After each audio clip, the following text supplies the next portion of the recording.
Do you have something that you truly, relentlessly desire? Despite your state of life, is there something else that you would go completely to the end of the world to get? Well, lucky for you, there's a way to achieve what you're looking for, and you won't need to go to the end of the world to get it. But you will need to go somewhere, and the place may be too out of reach for some. It's not far away, closer than one may believe, but there are requirements that some individuals may not meet.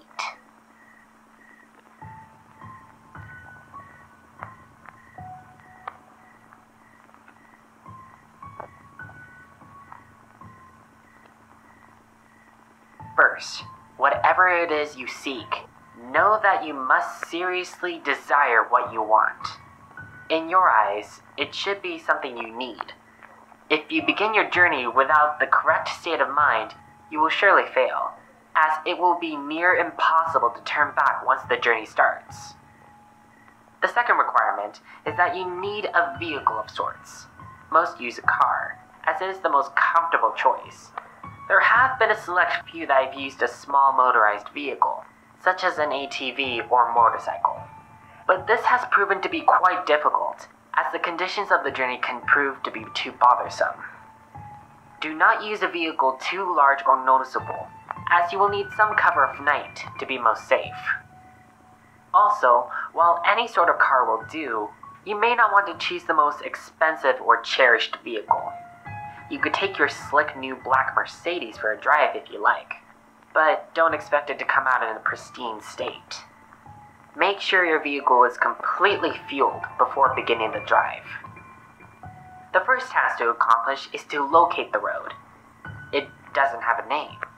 It's not on the map. And technically, it doesn't even exist. It will only show up if you are looking for it at the right time, and you will only spot it if you know what to look for. Finally, you must be alone during the journey. You didn't think you'd be able to go with a group, did you?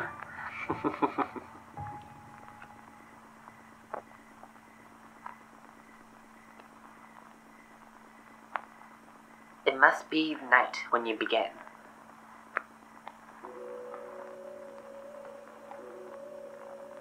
Choose the time of night where you believe the roads are the least populated. Drive to any area that is just a stretch of road surrounded by woods. Here's where you want to start paying close attention.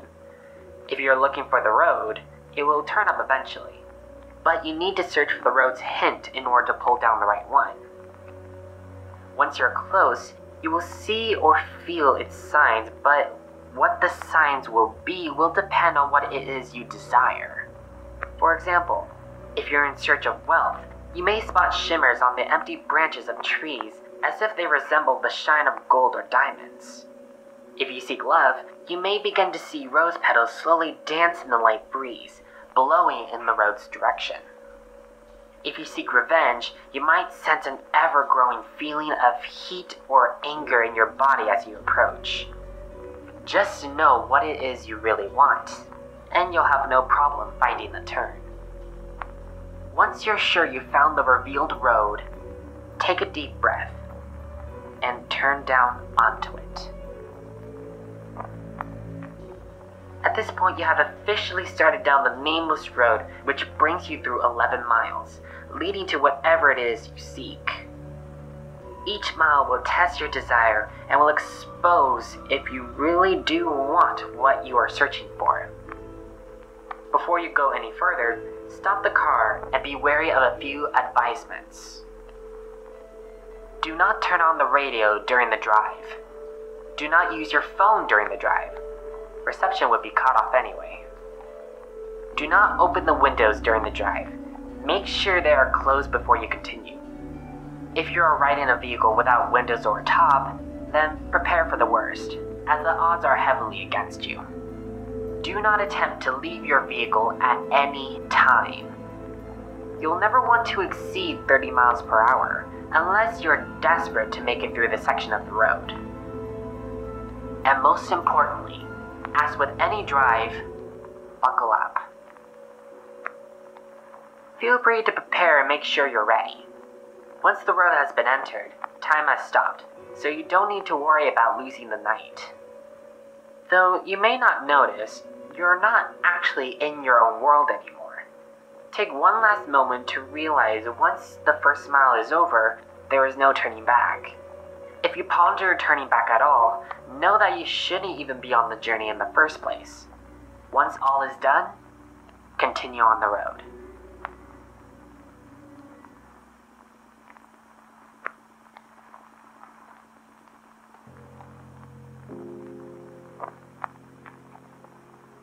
On the first mile, you won't see much change. The road passes through mostly woods, with a few miles being an exception. The air will turn a bit colder, in which you should turn on the heating system if the vehicle has one. You won't want to take your eyes off the road later. Take some time to calm any uneasiness by admiring some of the nightlight. You'll see it completely lined with stars, more than what you would ever believe possible. If the weather was cloudy beforehand, you'll also notice that the sky is now clear. On the second mile, the air will become even colder. This is primarily the reason why traveling in an open vehicle is very difficult. With each mile, the air will drop in temperature, even if the season should be warm. If the air is too cold to bear, even with the heat on, your only option is to speed up. With each mile, the road becomes more complex, taking more turns and showing an increasing amount of road hazards. Be sure to always keep a focus on the road in front of you, in order to avoid as many bumps or obstacles as possible. Hitting a few rocks and potholes won't hamper your progress too much, but you'll want to keep in the best condition for as long as possible. If your vehicle is forced to stop because of damage, then there's nothing left you can do but eventually freeze to death. On the third mile, you begin to spot silhouettes of human figures in the lining of trees. Pay no attention to them. Even if they seem to get closer, it will be hard to resist peeking at their unnerving, distant appearance, but know that they will reveal themselves later. At this mile, the road will become dirt, if you weren't driving on it in the beginning. Keep to the center of the path, as it will become narrow and wide at random intervals. On a quick side note, should you ever attempt to turn around, despite the previous warnings, you'll be left on the path which never ends. You would simply run out of fuel, eventually, and be left to freeze in the cold conditions. On the fourth mile, you will not only see more of the figures, but you will begin to, in a sense, hear them. In the back of your mind, a very faint, unintelligible whisper will echo. These will come and go, but you can't stop them. If they become bothersome or distracting, try to tune them out by thinking of what it is you desire. Attempting to listen and determine what the voices are saying will only attract them to you, and you want to be far away from them as you can. They'll be closer later, so there's no use bringing them near you this early. On the fifth mile, you will come to a clearing. The lining of trees on your left will disappear to reveal a lake with no end, with a beaming great moon over the water. The illumination from the moon will be so spectacular that the vehicle's headlights will no longer be required. Restrain yourself from gazing at it. If you look at its light for even more than a few seconds, the road in front of you will end, throwing your vehicle into the water, in which you will freeze in mere minutes. The voices will be gone for this mile, but don't rejoice yet. They'll be back. On the sixth mile, take into account that you're more than halfway done. Despite the progress, you may lose hope here. The stars will have disappeared at this point, leaving the sky an empty, black abyss. The clearing will have ended, leading you back into the woods. The only light you will have will be provided by your vehicle's headlights, but they will flicker from time to time, even if you're sure that they're in perfect working order. If you have a radio in the vehicle, it will turn on here automatically. If you didn't turn it off beforehand, it will produce an overwhelming screech that will send you off the path. A calm voice will then begin to speak about your greatest fears, what it is you're horrified of in your life. It will speak in a way that will cause you to visualize the words in your mind, so don't listen to it. If you begin to comprehend its sayings, the horrors will prove to be too much for you to stay on the road safely. Attempting to turn off the radio would prove no use. Speed up if you need to. Just keep your mind off the voice as much as you can. As you approach the end of the mile, the voice will fade out of the speakers, leaving your ears at peace. For now.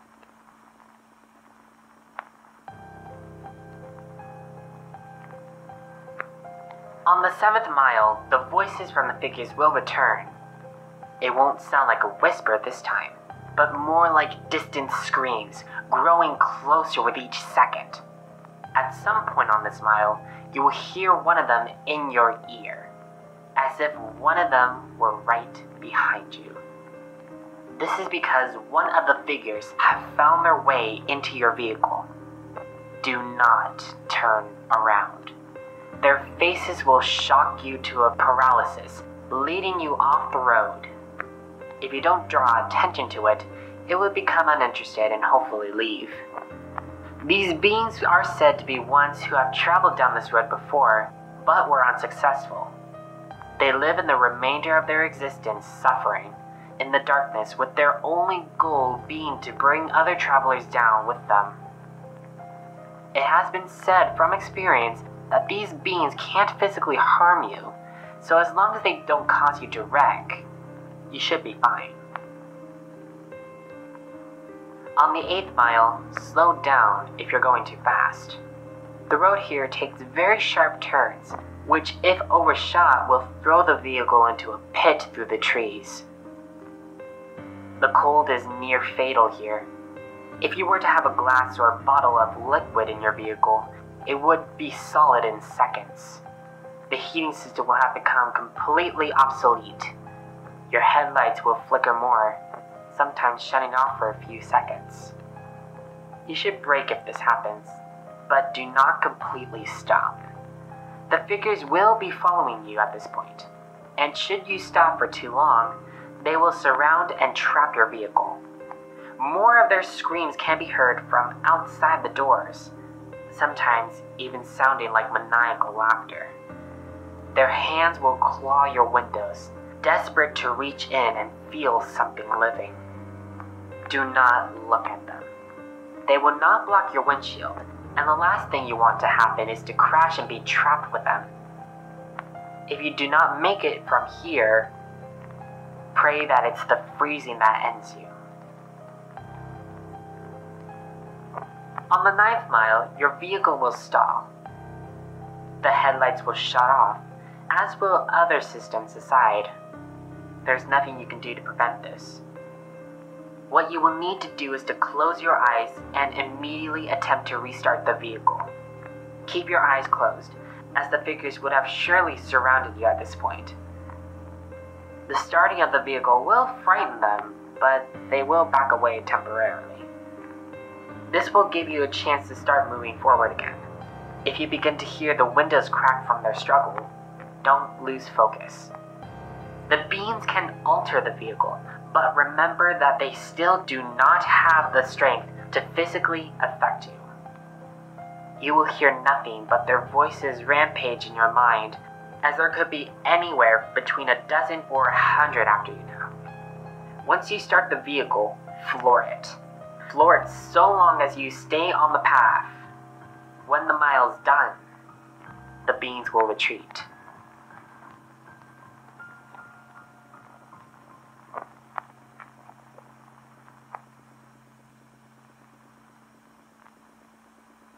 On the 10th mile, the voices of the beings will stop. If you were to look in your rearview mirror, do not actually do this. You will see them following you, but not as if they were chasing you. They're watching you, as if they were seeing you off. As you go down the 10th mile, the road will be smoother, as if you were back on the 1st mile. The figures will be lining the sides of the path ahead of you. They won't be after you, but they will watch you as you pass. Some have theorized that the beings are impressed here, that you have come a long way on the journey of what you desire. This is false.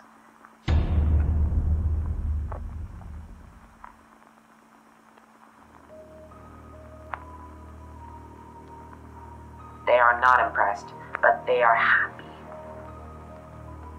They are happy you are about to approach the next mile.